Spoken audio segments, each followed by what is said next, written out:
अस्सलाम वालेकुम dear students. I hope आप सब लोग ठीक होंगे। ज़ूलॉजी क्लास 12th का लेक्चर नंबर 22।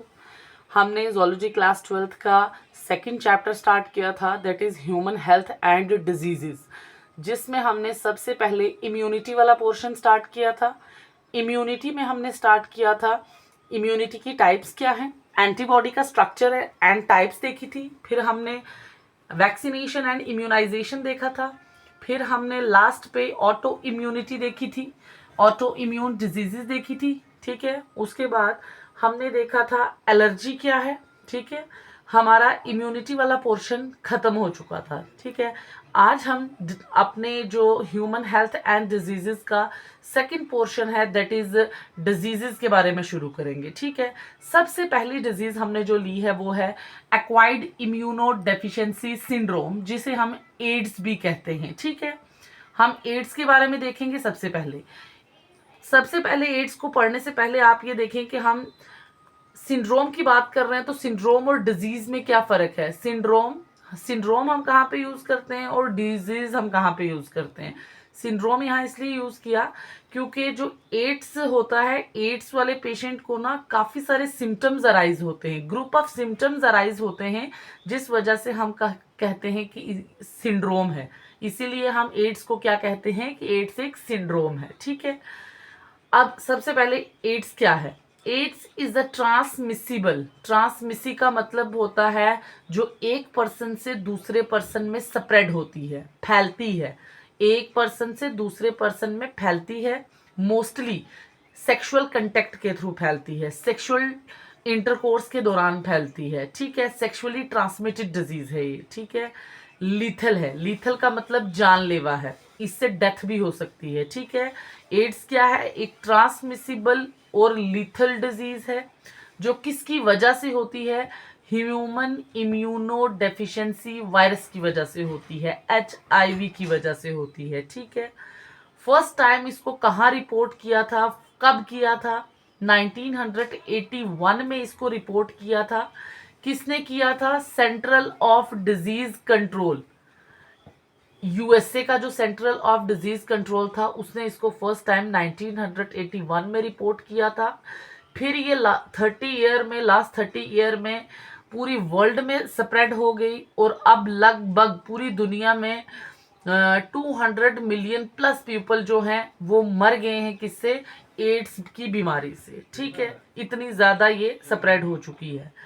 एड्स है क्या है, एड्स एक्वायर्ड इम्यूनो, आपने जब इम्यून सिस्टम पढ़ा था, इम्यून सिस्टम में इम्यूनिटी की टाइप देखी थी, एक थी इननेट इम्यूनिटी, दूसरी थी एक्वायर्ड इम्यूनिटी।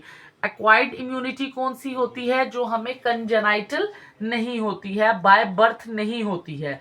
दैट मीन्स ये एक एक्वायर्ड है जिसको हम अपनी लाइफ में, ये जो डिजीज है, ये जो सिंड्रोम है, ये एक्वायर्ड होता है। इसे हम बर्थ के बाद अपनी लाइफ टाइम में क्या करते हैं, एक्वायर करते हैं।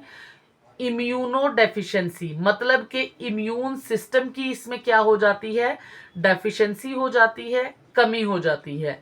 सिंड्रोम मतलब ग्रुप ऑफ सिम्टम्स क्या होते हैं, इस डिजीज में अराइज होते हैं। ये simple, AIDS is a deficiency of immune system acquired during lifetime of an individual due to HIV viral attack।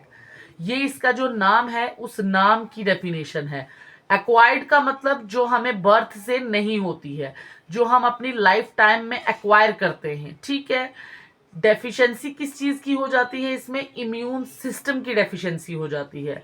वही कहा, AIDS is a deficiency of immune system acquired during lifetime of an individual, किसकी वजह से, due to the HIV virus attack.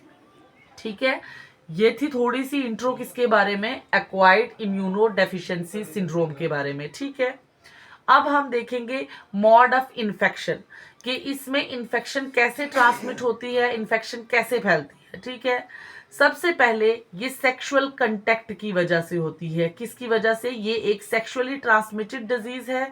ये जब कोई भी couple sexually intimate होगा या सेक्सुअल इंटरकोर्स करेगा, तो ये इन्फेक्टेड पर्सन से नॉर्मल पर्सन में क्या हो जाती है, स्प्रेड हो जाती है। दूसरा है by transfusion of the virus contaminated blood. अब किसी पर्सन को क्या था, एचआईवी था, वो कंटेमिनेटेड मतलब कि वो ब्लड जिसमें वायरस है, इन्फेक्टेड है ब्लड, कंटेमिनेटेड ब्लड हो गया उसका। अगर उस पर्सन ने किसी को ब्लड क्या किया, डोनेट किया, किसी पर्सन को डोनेट किया ब्लड, पता नहीं था, तो इन्फेक्टेड पर्सन से नॉर्मल पर्सन में ये क्या हो जाएगी, ट्रांसफ्यूज हो जाएगी। Sharing of the infected needle, जैसे कई बार क्या होता है कि हम सिरिंजेस का यूज करते हैं इंजेक्शन लगाने के लिए, और कभी हमने क्या किया, स्टेरलाइजेशन नहीं किया था इंजेक्शन, या यूज्ड इंजेक्शन यूज कर लिया, वो इंजेक्शन क्या था, कंटेमिनेटेड था, उस पे इन्फेक्टेड पर्सन का वायरस था, वो किसी नॉर्मल पर्सन ने यूज कर लिया तो उसको स्प्रेड हो जाएगी। फिर मदर से चाइल्ड में स्प्रेड होती है प्लेसेंटा के थ्रू। अगर कोई मदर इन्फेक्टेड है, उसको एचआईवी वायरस से या एड्स जिसे हम कहते हैं, एड्स है, और उसके वो प्रेग्नेंट है, उसकी पेट में जो बच्चा है, प्लेसेंटा के थ्रू उस बच्चे में भी चला जाएगा एचआईवी वायरस, ठीक है। और उसके बाद इंट्रावीनस ड्रग यूज करने से, आजकल ये मैंने लिखा नहीं है यहाँ पे, लेकिन आपको पता है कुछ यंगस्टर क्या करते हैं, इंट्रावीनस ड्रग्स का यूज करते हैं। वो क्या करते हैं, सिरिंजेस यूज करते हैं। अब एक पर्सन को अगर एचआईवी है, वही दूसरा पर्सन क्या करेगा, इंजेक्शन को लेके ड्रग को लगाने में यूज करेगा, तो इंट्रावीनस ड्रग के यूज में भी क्या होता है, एचआईवी का जो वायरस है वो स्प्रेड हो जाता है, ठीक है। और उसके बाद एक ये थे इसके मोड ऑफ इन्फेक्शन, इन तरीकों से ये फैल सकता है।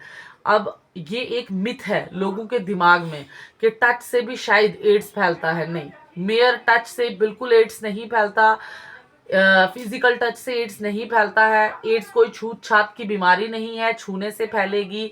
एड्स जब बॉडी का फ्लूइड कांटेक्ट में आएगा तभी फैलेगी, जैसे ब्लड है, लिम्फ है, सेमाइनल फ्लूइड्स हैं, ये जब कांटेक्ट में आएगा तभी एड्स फैलता है। फिजिकल टच से एड्स नहीं फैलता है, एड्स छूत छात की बीमारी नहीं है, ठीक है। अब हम क्या करते हैं, नेक्स्ट देखते हैं। अब हम देखेंगे एचआईवी का स्ट्रक्चर, देखेंगे क्या देखेंगे, एचआईवी का स्ट्रक्चर देखेंगे। अब देखें, ये है diagrammatic representation of HIV virus. HIV एक रेट्रोवायरस है। रेट्रोवायरस का मतलब कि इसमें रिवर्स ट्रांसक्रिप्टेस एंजाइम यूज होता है, इसीलिए इसे क्या कहते हैं, रेट्रोवायरस कहते हैं, ठीक है।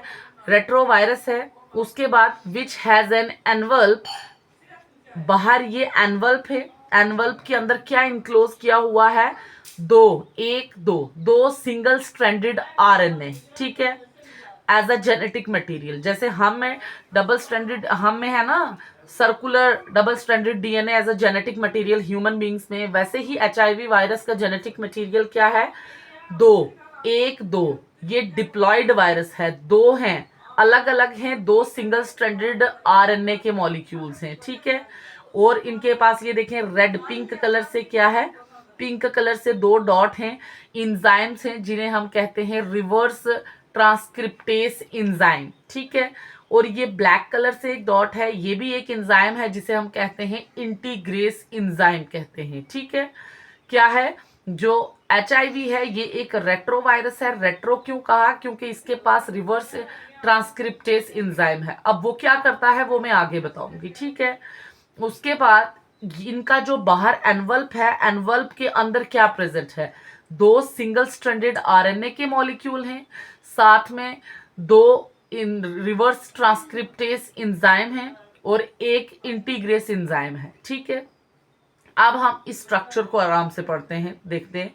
सिंगल स्ट्रैंडेड आरएनए जो है इसको सराउंड कर रहा है एक प्रोटीन का कोट, ये देखें ब्लैक कलर। मैं अंदर से बाहर की तरफ मूव हो रही हूँ, मैं बाहर से अंदर नहीं बता रही। सबसे पहले मैं बता रही हूँ कि इसका जेनेटिक मटेरियल है दो सिंगल स्ट्रैंडेड आरएनए, ठीक है। उसके बाद ये दो डॉट देख रहे हैं, इनको कहते हैं रिवर्स ट्रांसक्रिप्टेस एंजाइम। और ये एक ब्लैक डॉट है, इसका नाम है इंटीग्रेस एंजाइम। इनका काम क्या है वो मैं आगे मैकेनिज्म में बताऊंगी, ठीक है। अभी इस सिंगल स्ट्रैंडेड आरएनए को कौन कवर कर रहा है, एक प्रोटीन की लेयर कवर कर रही है। इस प्रोटीन की लेयर का क्या नाम है, इस प्रोटीन की लेयर का नाम है P24, ये देखें P24 प्रोटीन लेयर और कोट, इसे हम कैप्सिड बी कहते हैं।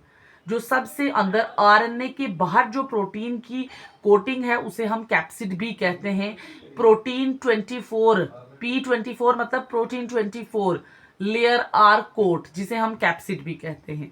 अब इस P24 को एक और प्रोटीन की लेयर क्या कर रही है, कवर कर रही है, जिसे हम क्या कहते हैं, P17 प्रोटीन लेयर या P17 प्रोटीन कोट कहते हैं। ठीक है, उसके बाद देखें सबसे बाहर यहाँ पे लिपिड की दो लेयर्स हैं। ये क्या है, लिपिड बायलेयर, एक दो, ये एक ये दो, ये लिपिड की दो क्या है, लेयर्स हैं। लिपिड बायलेयर क्या है, लिपिड बायलेयर है। ठीक है, अब लिपिड बायलेयर के ऊपर देखें ऐसे स्पाइक जैसे दिख रहे हैं। ठीक है, ये जो स्ट्रक्चर है, नॉब की तरह जो स्ट्रक्चर है, ये क्या है, ग्लाइकोप्रोटीन्स हैं। ये क्या है, ग्लाइकोप्रोटीन्स हैं। जो पिंक कलर के ऊपर ये हैं, इन्हें हम कहते हैं जीपी, ग्लाइकोप्रोटीन 120। और जो नीचे ये पेडिसल है, स्टाक है, इसे हम कहते हैं ग्लाइकोप्रोटीन 41। क्या कहते हैं, ग्लाइकोप्रोटीन 41। इन्हीं की मदद से, ग्लाइकोप्रोटीन की मदद से जो ये एचआईवी वायरस है वो क्या करता है, ह्यूमन के सेल्स पे अटैच होने की कोशिश करता है। ठीक है, ये है वायरस का स्ट्रक्चर। सबसे बाहर क्या है, लिपिड की दो लेयर होती हैं, लिपिड बायलेयर है, उसके अंदर दो प्रोटीन की लेयर है। आउटर प्रोटीन की लेयर को P17 लेयर कहते हैं, इनर प्रोटीन की लेयर को P24 कहते हैं। और उसके अंदर सिंगल स्ट्रैंडेड आरएनए प्रेजेंट हैं, दो रिवर्स इंट्रास्क्रिप्टेस इंजाइम प्रेजेंट हैं, दो मॉलिक्यूल, एक मॉलिक्यूल प्रेजेंट है इंटीग्रेस इंजाइम का। ठीक है, और जो हमारा लिपिड बायलेयर है उसके ऊपर नॉब लाइक स्ट्रक्चर प्रेजेंट होते हैं, जिनको हम ग्लाइकोप्रोटीन्स कहते हैं। जो ये है पिंक कलर की, इसे ग्लाइकोप्रोटीन 120 कहते हैं। और जो स्टाक है, पेडिसल है, इसको ग्लाइकोप्रोटीन 41 कहते हैं। ठीक है, ये था एचआईवी का स्ट्रक्चर। अब हम आगे क्या देखेंगे, एचआईवी का मैकेनिज्म देखेंगे कि कैसे इन्फेक्ट करता है human. This is mechanism of HIV, human immuno deficiency virus का मैकेनिज्म देखें। सबसे पहले आपको इतना पता होना चाहिए, जो ह्यूमन इम्यूनो डेफिशिएंसी है ये आता किसके थ्रू है, ये आपको पता चल गया, बॉडी फ्लूइड या ब्लड के थ्रू बॉडी में एंटर करेगा।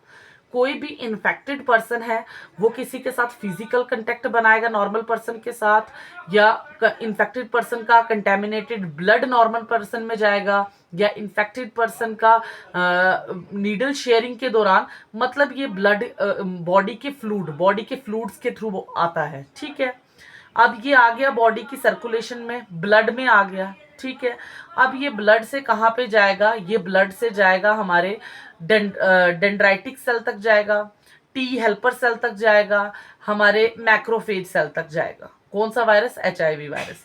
जब ये चला गया टी हेल्पर सेल, मान लेते हैं टी हेल्पर सेल के पास पहुंच गया। ठीक है, अब ये टी हेल्पर सेल को क्या करेगा, टी हेल्पर सेल के ऊपर, ये देखें, ये मैंने टी हेल्पर सेल बनाया, ये जो सेल बड़ा सा बनाया ना, ये वाला, ये ब्लू कलर की लाइनिंग है जिसकी, ये बड़ा सा सेल मैंने बनाया, ये है TH सेल। कौन सा सेल है, टी हेल्पर सेल है। ठीक है, ये बॉडी में एंटर होगा और ये मोस्टली टी हेल्पर सेल को जाके अफेक्ट करता है। ठीक है, ये टी हेल्पर सेल के पास पहुंचेगा ब्लड की सर्कुलेशन के थ्रू, बॉडी भी का कोई भी फ्लूइड है उसके थ्रू पहुंचेगा।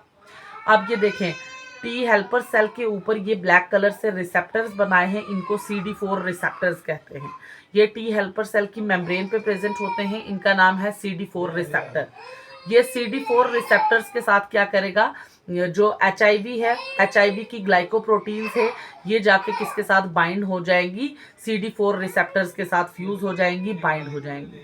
और ये क्या करेगा, बाइंड होने के बाद ये देखे, ये अंदर अपने वायरल आरएनए को क्या करेगा, इंट्रोड्यूस करेगा, टी हेल्पर सेल के अंदर भेजने की कोशिश करेगा।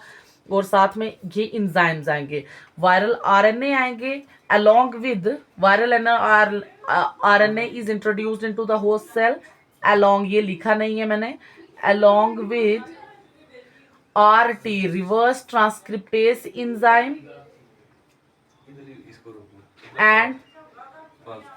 and integrase, देखें ये शायद पहले ब्लर था पिक, अब मैंने क्लियर किया है। देखें अब ये क्या करेंगे, जो वायरल आरएनए है वो और along with the reverse transcriptase enzyme and integrase enzyme अंदर आएगा, किसके अंदर, टी हेल्पर सेल के अंदर आएगा, इंट्रोड्यूस हो जाएगा। ठीक है, अब ये देखें आरएनए आ गया, ये किसका आरएनए है, वायरल आरएनए। ये वायरल आरएनए किसके अंदर आ गया, ये viral RNA T helper cell के अंदर आ गया। अब ये viral RNA reverse transcriptase enzyme की मदद से क्या बनाएगा, ये देखें डीएनए का स्ट्रैंड बनेगा, डीएनए का स्ट्रैंड बनेगा, एक सिंगल स्ट्रैंड बनेगा डीएनए का। ये वायरल डीएनए ही है, ये वायरल आरएनए आरएनए है। इस वायरल आरएनए का कंप्लीमेंट्री क्या बनेगा, डीएनए का एक स्ट्रैंड बनेगा। ठीक है, किसकी मदद से, रिवर्स ट्रांसक्रिप्टेस एंजाइम की मदद से। अब यही रिवर्स ट्रांसक्रिप्टेस एंजाइम क्या करेगा, कैटालाइज करेगा और डीएनए का सेकंड स्ट्रैंड भी बनाएगा। ये पहला स्ट्रैंड था, ये डीएनए का सेकंड स्ट्रैंड बन गया, डीएनए का सेकंड स्ट्रैंड बन गया। सेकंड स्ट्रैंड ये किसके कंप्लीमेंट्री होगा, ये फर्स्ट स्ट्रैंड के कंप्लीमेंट्री होगा, और जो वायरल आरएनए था वो डीजेनरेट हो जाएगा। ठीक है, क्या वायरल आरएनए डीजेनरेट हो गया, उसके कंप्लीमेंट्री अब क्या बना था, डीएनए का स्ट्रैंड बना था। अब इस डीएनए के स्ट्रैंड के कंप्लीमेंट्री क्या बन गया, सेकंड डीएनए का स्ट्रैंड बन गया। कौन करवा रहा है, ये रिवर्स ट्रांसक्रिप्टेस एंजाइम करवा रहा है। इसीलिए इस एचआईवी को क्या कहते हैं, रेट्रोवायरस कहते हैं, क्योंकि ये रिवर्स ट्रांसक्रिप्टेस। नॉर्मल अगर आपको 12th वाले हो, आपको अब ट्रांसक्रिप्शन वगैरह आपने शायद बॉटनी में शुरू की है, नहीं है मुझे नहीं पता, आपने नॉर्मल सेंट्रल डोगमा देखा होगा कि डीएनए में ट्रांसक्रिप्शन होती है और आरएनए बनता है, सिंगल स्ट्रैंडेड आरएनए, आरएनए में ट्रांसलेशन होती है और प्रोटीन बनती है। ठीक है, अब ये नॉर्मल फिनोमिना है, लेकिन रिवर्स इसको क्यों कहा, रिवर्स ट्रांसक्रिप्टेस मतलब डीएनए से आरएनए बनता है, लेकिन यहाँ आरएनए से डीएनए बन रहा है। ये रिवर्स ट्रांसक्रिप्शन हो रही है, उल्टी ट्रांसक्रिप्शन हो रही है, इसीलिए इस एंजाइम का नाम क्या दिया, रिवर्स ट्रांसक्रिप्टेस, जो क्या करवाता है, रिवर्स ट्रांसक्रिप्शन करवाता है।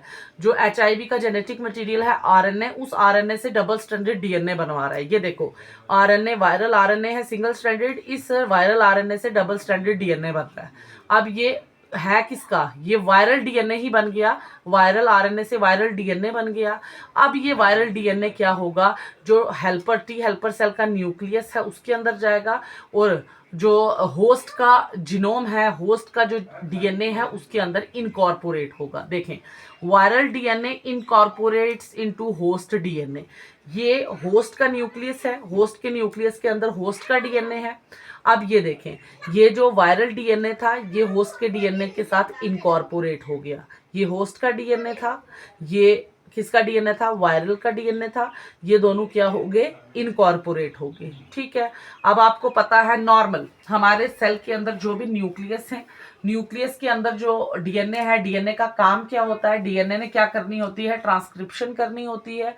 ट्रांसक्रिप्शन के बाद क्या बनता है, सिंगल स्ट्रैंडेड आरएनए बनता है, सिंगल स्ट्रैंडेड एस मतलब सिंगल स्ट्रैंडेड आरएनए बनता है।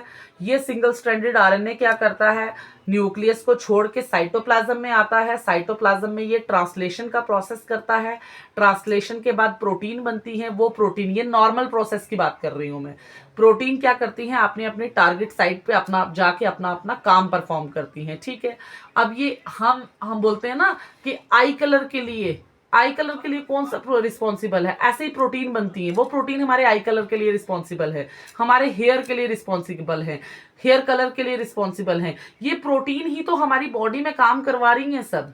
कैसे बनती हैं कि हमारा डीएनए क्या करता है, ट्रांसक्रिप्शन करता है, ट्रांसक्रिप्शन के बाद आरएनए बनता है, आरएनए में ट्रांसलेशन होती है, ट्रांसलेशन के बाद प्रोटीन बनती है, वो प्रोटीन अपना अपना काम करती हैं, नॉर्मल प्रोसेस है। ठीक है, अब हमारा ये होस्ट है, होस्ट में क्या इनकॉर्पोरेटेड है, वायरस का डीएनए इनकॉर्पोरेटेड है। अब होस्ट नॉर्मली क्या करेगा, ट्रांसक्रिप्शन करेगा, ट्रांसक्रिप्शन के बाद आरएनए बनेगा, लेकिन ये क्या है, ये इन्फेक्टेड आरएनए बना है, क्योंकि इसमें वायरल का डीएनए भी इनकॉर्पोरेट था। अब ये वायरल आरएनए क्या बना है, ये वायरल आरएनए, ये वायरल आरएनए बना, वायरल आरएनए। ठीक है, अब ये वायरल आरएनए क्या करेगा, न्यूक्लियस को छोड़ेगा और साइटोप्लाज्म में आएगा। अब ये आरएनए क्या करेगा, साइटोप्लाज्म में ट्रांसलेशन का प्रोसेस करेगा। ट्रांसलेशन के बाद क्या बनेगी, प्रोटीन बनेगी। अब ये प्रोटीन देखें, अब आरएनए भी प्रेजेंट है साइटोप्लाज्म में। HIV वायरस को बनने के लिए क्या चाहिए, आरएनए की जरूरत है, प्रोटीन की जरूरत है। ये प्रोटीन से बनी है ना लेयर्स, ये प्रोटीन से बनी है, इसका मतलब प्रोटीन की भी जरूरत है। अब क्या करेगा, ये आरएनए भी जुड़ेगा, ये वायरल प्रोटीन भी जुड़ेंगी, ये वायरस की पार्टिकल की रिकंस्ट्रक्शन करवाएंगी, दोबारा से वायरस का पार्टिकल बनेगा। ये देखिए, ये वायरस के पार्टिकल बन गए, ये क्या बने, वायरस के पार्टिकल्स बन गए। अब ये वायरस के पार्टिकल्स क्या करेंगे, एक्सोसाइटोसिस के प्रोसेस के थ्रू, एक्सोसाइटोसिस के प्रोसेस के थ्रू ये वायरस पार्टिकल फ्यूज हो जाएंगे टी हेल्पर सेल की सेल मेम्ब्रेन के साथ, और एक्सोसाइटोसिस के बाहर की मदद से ये देखें वायरस टी हेल्पर सेल के बाहर आ गया। अब ये ऐसे, ये टी हेल्पर सेल माना जाता है कि ये HIV वायरस की फैक्ट्रीज हैं, ये HIV वायरस को बनाती हैं, ये HIV वायरस की फैक्ट्री हैं। अब ये टी हेल्पर सेल ने बना दी HIV को, ये HIV बाहर आएगा, ये किसी दूसरे टी हेल्पर सेल को जाके इन्फेक्ट करेगा। ऐसे ही क्या होता जाएगा, टी हेल्पर सेल का नंबर हमारी बॉडी में कम होता जाएगा। और आपको पता है टी हेल्पर सेल ही तो हमारी बॉडी को इम्यूनिटी प्रोवाइड करते हैं। और आस्ता आस्ता जब टी हेल्पर सेल का नंबर हमारी बॉडी में कम हो जाएगा तो हमारी इम्यूनिटी क्या हो जाएगी, जिस भी पर्सन को एड्स है उसकी इम्यूनिटी बहुत ज्यादा कम हो जाएगी। ठीक है, ये था diagrammatic representation of mechanism of HIV virus. अब मैं आपको थ्योरी रीड करवाती हूँ। देखें, ये अब जो मैंने आपको डायग्रामेटिक रिप्रेजेंटेशन बताई है उसी की थ्योरी रीड करवा रही हूँ आपको। अगर वहां से समझ नहीं आई तो यहाँ से समझने की कोशिश करें। After getting in to the body it will enter, body में एंटर होने के बाद, एंटर कैसे होगा, ब्लड के थ्रू या बॉडी के किसी भी फ्लूइड के थ्रू एंटर होगा। It will enter the into macrophage, helper T cell जिनको टी लिम्फोसाइट, TH लिम्फोसाइट भी कहते हैं, या तो ये मैक्रोफेज सेल में जाएगा और या तो ये जाएगा। लेकिन मैक्रोफेज सेल में क्या फैगोसाइटोसिस हो जाती है, ये खत्म हो जाते हैं। लेकिन ये मोस्टली ज्यादा से ज्यादा किसको इफेक्ट करते हैं, TH सेल को इफेक्ट करते हैं, क्योंकि इन दोनों के ऊपर क्या प्रेजेंट होते हैं, CD4 रिसेप्टर प्रेजेंट होते हैं। ये जाके HIV किसके साथ बाइंड करता है, HIV CD4 रिसेप्टर के साथ ही बाइंड करता है। ये चीज याद रखना, जिस सेल के ऊपर CD4 रिसेप्टर होगा HIV जाके उसी के साथ बाइंड करता है। और CD4 रिसेप्टर मैक्रोफेज सेल के ऊपर होता है, डेंड्राइटिक सेल के ऊपर प्रेजेंट होता है, टी हेल्पर सेल के ऊपर प्रेजेंट होता है। ठीक है, अब देखें, इनमें से भी मोस्टली ये टी हेल्पर सेल को जाके अफेक्ट करेगा। ठीक है, अब in these cells the single stranded RNA of HIV synthesizes a DNA strand complementary to the, वही जो मैंने फिगर में बताया कि अंदर आ गया HIV का जो सिंगल स्ट्रैंडेड RNA था along with the reverse transcriptase enzyme and integrase enzyme कहाँ आ जाएगा, होस्ट के साइटोप्लाज्म में आ जाएगा, होस्ट सेल के साइटोप्लाज्म में आ गया। वहां पे इसने क्या किया, सिंगल स्ट्रैंडेड जो HIV का RNA था उसने क्या सिंथेसाइज किया, DNA का स्ट्रैंड सिंथेसाइज किया, किसके कम्प्लीमेंट्री, वायरल RNA के कम्प्लीमेंट्री, किस एंजाइम को यूज करके, रिवर्स ट्रांसक्रिप्टेज एंजाइम को यूज करके। ठीक है, अब यही रिवर्स ट्रांसक्रिप्टेज एंजाइम कैटालाइज करेगा किसकी फॉर्मेशन को, DNA के सेकंड स्ट्रैंड को, जो किसके कम्प्लीमेंट्री होगा, फर्स्ट स्ट्रैंड के फर्स्ट जो DNA का स्ट्रैंड होगा उसके कम्प्लीमेंट्री होगा। और क्या बन जाएगा, डबल स्ट्रैंडेड वायरल DNA बन जाएगा। और जो RNA का स्ट्रैंड था वो खत्म हो जाएगा, अब DNA के डबल स्ट्रैंड बन गए हैं। Viral DNA get incorporated into the host cell DNA by a viral enzyme integrase. Reverse transcriptase enzyme ने क्या किया था, RNA से DNA बनाया था।